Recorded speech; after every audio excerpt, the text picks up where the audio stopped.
welcome to the heart of ancient Rome. Before us stands the Colosseum, a monument as enduring as it is enigmatic. Join me now as we venture beyond the familiar facade to uncover the hidden stories etched within these ancient stones.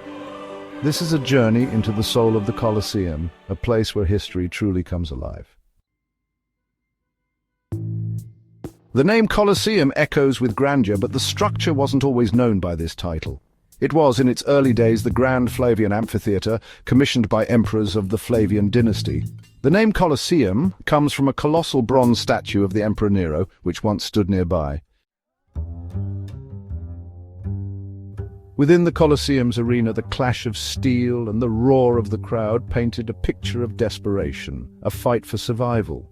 While many gladiators were indeed slaves, the truth is more nuanced. Imagine men drawn not by force, but by ambition, free men choosing to enter the arena. Some were driven by the promise of wealth, others by the allure of fame. The Colosseum sands were stained with the blood of countless battles, but not every contest ended in a fight to the death. Gladiators were valuable investments, and their owners preferred them to live and fight another day. Death was reserved for special occasions, a punishment for the defiant or a dramatic climax to a grand festival. More often than not, the clash of blades was a performance, a display of skill and showmanship. Our modern imagination often conjures a scene of callous spectators, thumbs turned down, sealing a gladiator's fate. This dramatic image is a misconception. A raised thumb signaled the victor, and a swift death for the vanquished. A downturned thumb offered a glimmer of hope, a plea for mercy. Picture the Colosseum bathed in the golden light of a Roman summer. Even under intense heat, spectators were afforded a degree of comfort. The Colosseum boasted a marvel of Roman engineering, the Velarium, a vast awning stretching over the stands. Operated by skilled sailors, the Velarium shielded the crowd from the sun's scorching rays. The Colosseum could transform into a watery arena, hosting spectacles that rivaled even the grandest sea battles. These were the NABYNCHI, mock naval engagements of breathtaking scale. The Colosseum's floor became a vast pool reflecting the Roman sky. This feat was made possible by an ingenious system of channels and cisterns, allowing the arena to be flooded and drained with surprising speed. The Colosseum, for all its grandeur, was also a place of death. This iconic structure, known for its architectural brilliance, was the stage for brutal gladiatorial combats and public spectacles that often ended in bloodshed. The stench of blood, sweat, and decay would have been overpowering. Imagine the intense heat of the Roman sun beating down on the arena, amplifying the smell of fear and desperation that hung in the air. To combat this, the Romans employed a surprisingly elegant solution. They turned to nature, using a variety of aromatic herbs and flowers to mask the foul odors. Incense burners filled with fragrant resins and oils were strategically placed around the arena. The air was thick with the scent of herbs and flowers, a fragrant counterpoint to the carnage below. Lavender, rosemary, and myrtle were among the favorites, their sweet and pungent aromas creating a stark contrast to the violence. This wasn't just for the audience, it was also believed to appease the gods. The Romans were deeply religious, and they thought that pleasing the deities with these offerings would bring favor and perhaps even mercy to the souls lost in the arena.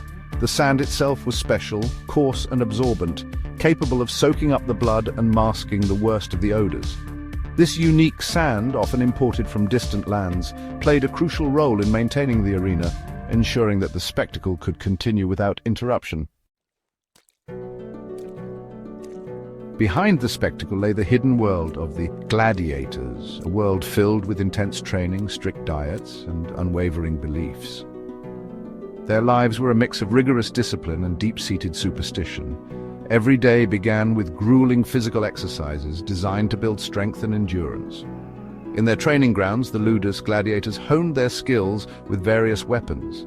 They practiced combat techniques tirelessly, preparing for the brutal battles ahead. Their diet was simple but effective, rich in barley and beans.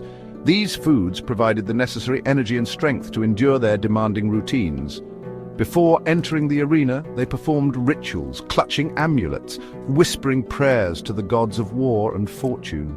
These rituals were believed to protect them and bring victory. Every victory brought them closer to freedom, and every defeat could be their last. The arena was a place of both glory and peril, where the stakes were life and death. The Colosseum, once a symbol of Roman might, became a quarry for a city rebuilding itself. During the Middle Ages and the Renaissance, its stones were plundered for new constructions.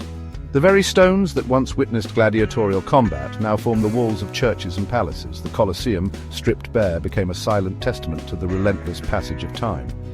Yet, even in its plundered state, the Colosseum refused to be forgotten. The Colosseum's arena was a stage for more than just gladiatorial combat. It played host to a menagerie of creatures brought from the far reaches of the Roman Empire. These animals were participants in elaborate hunts, pitted against one another or against skilled hunters in displays of both skill and savagery. The Colosseum was a microcosm of Roman society, its structure reflecting the social hierarchy of the time. The wealthiest citizens occupied the best seats, closest to the action. As you ascended the tiers, the social standing diminished, with the poorest at the very top. The fall of the Roman Empire marked a turning point for the Colosseum. What was once a symbol of imperial might now stood as a hollow reminder of past glories. The Colosseum endured, its structure adapted to serve new purposes, from a fortress to a burial ground. As poverty gripped the city, the Colosseum's shadow provided shelter for the desperate and the displaced. The Colosseum's history is often intertwined with tales of early Christian martyrs. While the Colosseum has become a symbol of persecution, the historical evidence tells a more complex story. There's little evidence to suggest the Colosseum was a primary site for these acts. This association, however potent, reminds us of the power of storytelling and how history can be shaped by both fact and fiction. The Colosseum has not been immune to the ravages of time and nature's fury. Over the centuries, earthquakes have shaken its foundations. The most significant blows came in the 5th and 14th centuries, causing sections of the amphitheater to collapse. These seismic events have revealed much about the Colosseum's construction, allowing us to marvel at the ingenuity of its Roman builders. The Colosseum was accessible to all Roman citizens, free of charge. These spectacles were a tool of social control, a way to appease the masses. This policy, known as bread and circuses, ensured the populace was well fed and entertained, maintaining order. Today, the Colosseum stands as a UNESCO World Heritage Site, a powerful reminder of our shared history. This ancient amphitheater, once the epicenter of gladiatorial combat and public spectacles, now serves as a poignant testament to the passage of time and the evolution of human values. It's more than just a relic of the past. It's a symbol of hope, a beacon for a more humane future. The Colosseum's enduring presence amidst the bustling modern city of Rome reminds us of the resilience of human spirit and the potential for transformation. Every time a country abolishes the death penalty, the Colosseum is illuminated, its arches bathed in golden light. This powerful visual statement not only celebrates the progress towards human rights, but also connects the ancient structure to contemporary global movements. This symbolic act underscores the Colosseum's evolving legacy, transforming it from a place of execution to a symbol of human progress. As night falls and the Colosseum lights up, it stands as a luminous reminder that even the darkest chapters of history can give way to a brighter, more compassionate future. Thank you for joining us on this historical journey. As we leave the Colosseum behind, we carry with us a deeper understanding of its complex and often contradictory nature. It stands as a monument to human ingenuity and cruelty, a testament to the grandeur and the fragility of empires. Don't forget to like, share, and subscribe for more fascinating insights into the world's wonders.